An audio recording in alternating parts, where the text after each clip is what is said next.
can overcome the challenges of our time. We can change the world. We can protect fundamental rights.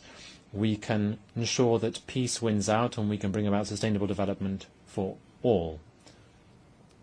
The words of Idris Deby Itno, the President of Chad. I thank you for your kind attention. On behalf of the Assembly, I wish to thank His Excellency Prime Minister and Head of Government of the Republic of Chad.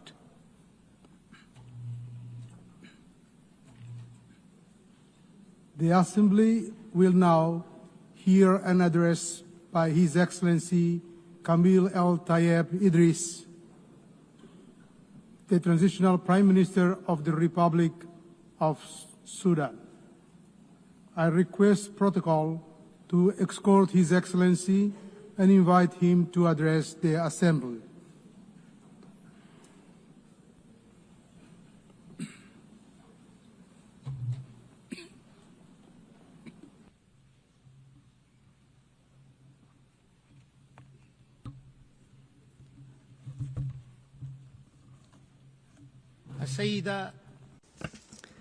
Madam Annalena Baerbock, President of the General Assembly, His Excellency Antonio Guterres, Secretary General of the United Nations, Your Excellencies and Majesties, Kings and Heads of State and Government, Your Excellency, Ministers, ladies and gentlemen, heads of delegations, peace and God's blessings be upon you. I congratulate Ms. Annalena Baerbock on her election as President of the General Assembly's 80th session.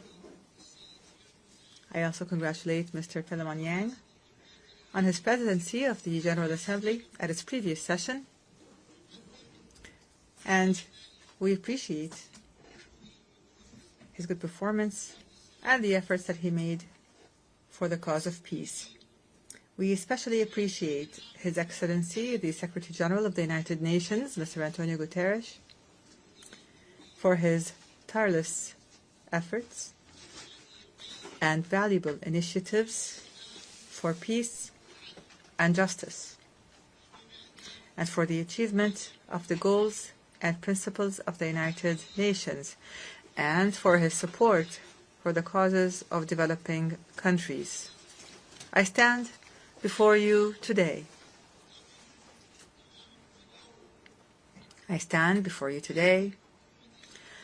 On behalf of the civilian government of the Sudan.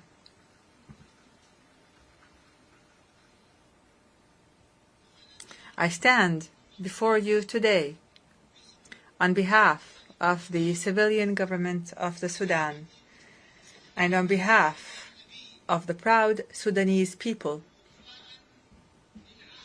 to fulfill the pledge made by His Excellency President Abdel Fattah al-Burhan, Chairman of the Sovereignty Council, at this August Global Forum, a pledge to appoint a civilian prime minister with independent powers to consolidate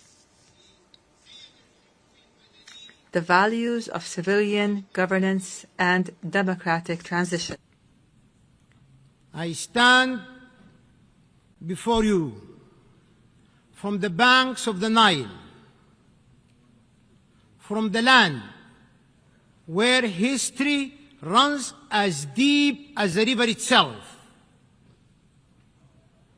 from where the deserts know the footprints of ancient kingdoms, ancient civilizations, and from where, in this present hour,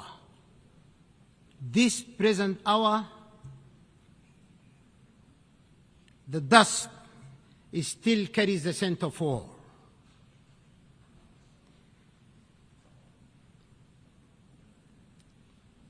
Sudan has bled. Our villages and cities have fallen silent under the shadow of unprecedented war, unprecedented invasion in the history of mankind.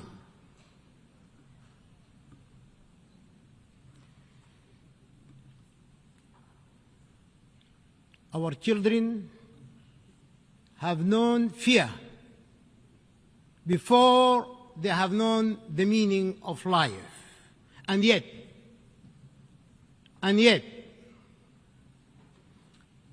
amid the ashes of war, there is a unique pulse that refuses to die. It beats in the refugee's quiet prayer, in the farmer who plants, though he may never reap, and in the mother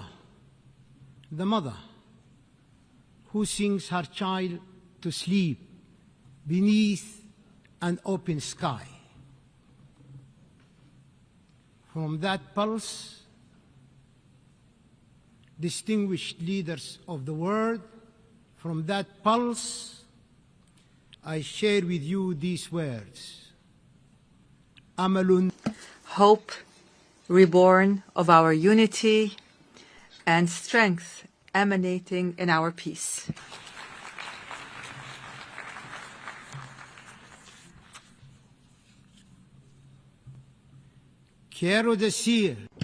I wish to say, in addition to this, that Sudan is a great civilization. Its resources are necessary for the entire world. Madam President, we are witnessing great challenges. We are facing enormous dangers posed to the principles of the Charter and multilateralism, while threatening regional and international stability. Meanwhile, the norms of international law are being eroded as the crimes of genocide, aggression, and the employment of foreign mercenaries to occupy the territories of states and slaughter their peoples. These crimes multiply in contempt of the Charter and in violation of international law, as is now happening in my country. Mr. President, we must build trust. We must reinforce transparency and strengthen the role of the General Assembly, preventive diplomacy, and the peaceful settlement of conflicts. The capacity and the role of the United Nations can be strengthened through collective action and multilateral international cooperation. We can take advantage of the momentum generated by the UN-80 initiative, the outcomes of the future summits, and of major international conferences. Despite the international consensus on the illegality of unilateral sanctions and unilateral coercive measures which violate international law, these sanctions continue. They are imposed for political reasons, which threatens the values and bonds of international cooperation, international relations, and the rights of peoples to development, well-being, and the enjoyment of human rights, especially in developing and least developed countries. We are concerned over the political exploitation of human rights and their use as a means to pressure our country, without considering the economic aspects of human rights that are affected by these unilateral sanctions and measures. We renew our rejection, our absolute rejection of hate speech, racism, extremism, Islamophobia, and all forms of discrimination and racial supremacy that threaten humanity as a whole. Mr. President, during the past 3 years, the people of the Sudan have been subject to existential dangers and threats as a result of the crimes perpetrated by the rebel Rapid Support Militia. The people of Sudan have been forced out of their homes and of their homeland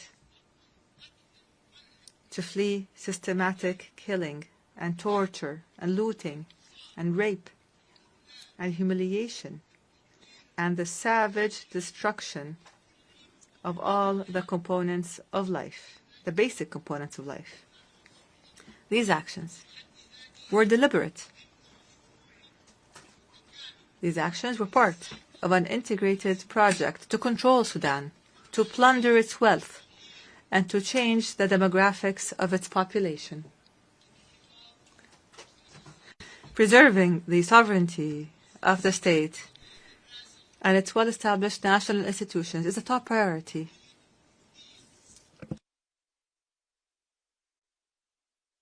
It is an existential issue for the Sudanese people. Therefore, the civilian transition and democratic transformation under the leadership of the civilian government of hope and the establishment of peace will not be achieved without ensuring that we have strong national institutions that preserve the sovereignty and territorial integrity of the state.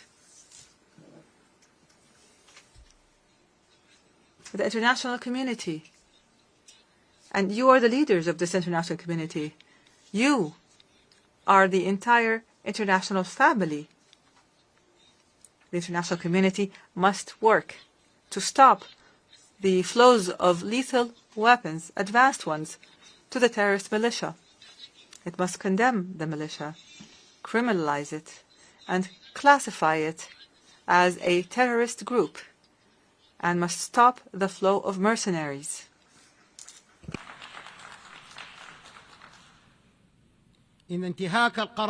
Violating Resolution 1591 threatens to prolong the war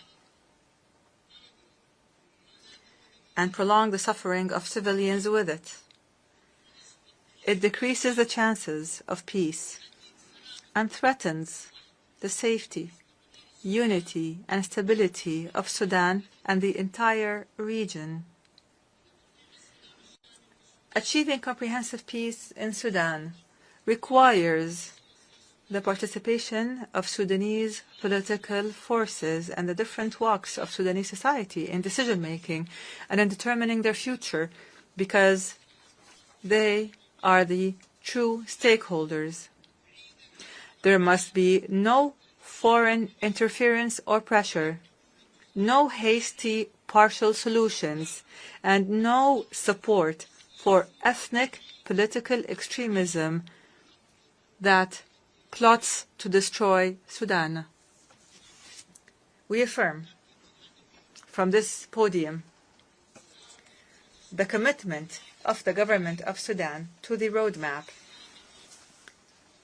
which was drawn up by a group of national forces and civil organizations, and which we presented to the United Nations and to the mediators. This roadmap includes a ceasefire, accompanied by the withdrawal of the terrorist Rapid Support Militia from the areas and cities it occupies. It includes lifting the siege of the city of Al-Fashir immediately. Lifting the siege on the city of Al-Fashir immediately. as well as the city's environs, in implementation of Security Council Resolution 2736, adopted over a year ago. Imagine this. This resolution was adopted by the Security Council over a year ago, and nothing has happened to this very day. Is this plausible? Let us take a moment to reflect. Children are dying. Women are dying. The elderly are dying because of starvation, and the international community is silent.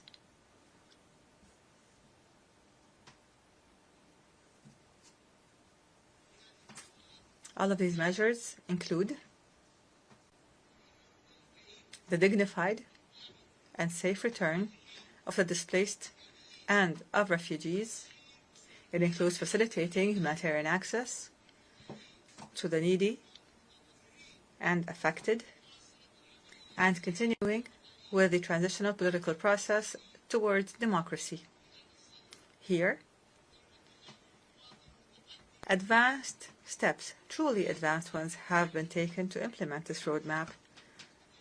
I have formed a civilian government of technocrats that will engage in a Sudanese national dialogue that includes all political and societal forces to lay the groundwork for elections that are free and fair,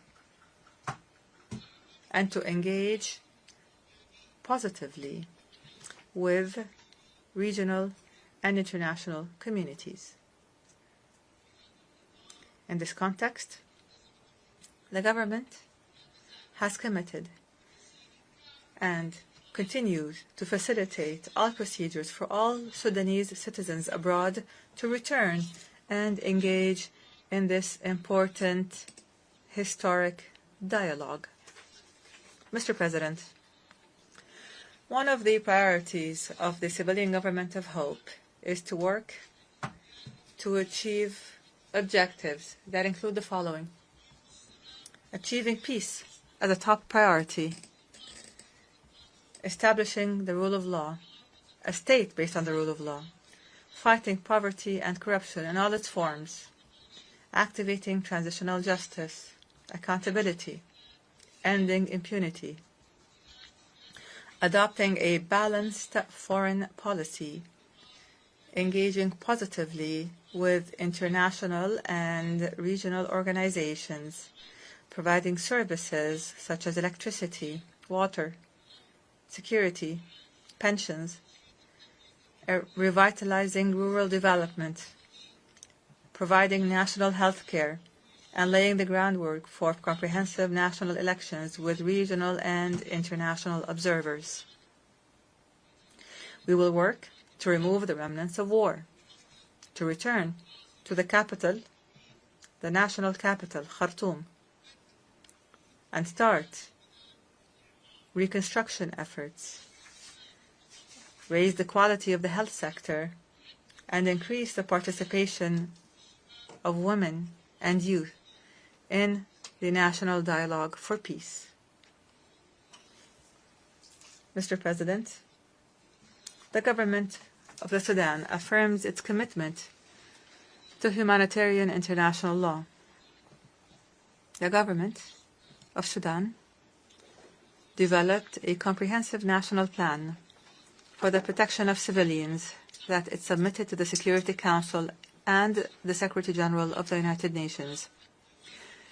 The plan covers all aspects of protection, including the establishment of a national mechanism of protection and a mechanism that facilitates humanitarian access and supports United Nations humanitarian efforts and the rule of law, accountability, and action to halt the proliferation of weapons and combat violence against women and children. This plan addresses issues of displaced persons and the refugees and seeks to achieve a comprehensive peace. Moreover, the government has signed a cooperation framework with the United Nations. And in this regard, the government renews its commitment to facilitate protect, and secure the passage of humanitarian aid through all the agreed-upon crossings identified by the government of Sudan. The continued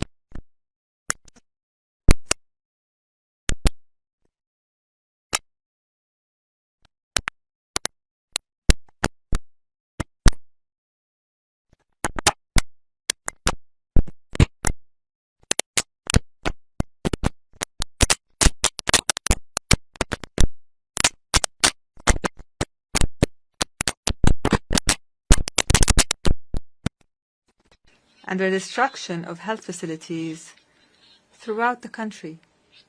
This silence is tantamount to an encouragement and to giving a green light for these militias to continue with their crimes and their violations. Our doors will remain open. Our doors will remain open to the United Nations and regional and international organizations. We call on the international community to support the choices of the Sudanese people and their civilian government, and to support African solutions to conflicts through the will and national ownership and without any tutelage. Mr. President, the dangerous deterioration and escalation and the status quo, what has become of the situation in the Middle East, especially the catastrophic situation in occupied Palestine and the Gaza Strip, warn of serious consequences for the region and its people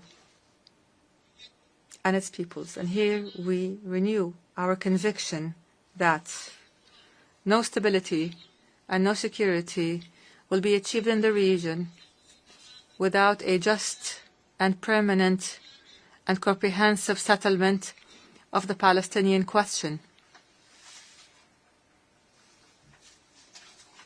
That would allow for the establishment of an independent, sovereign Palestinian state with Al-Quds as its capital on the borders of June 1967, in accordance with international legitimacy resolutions.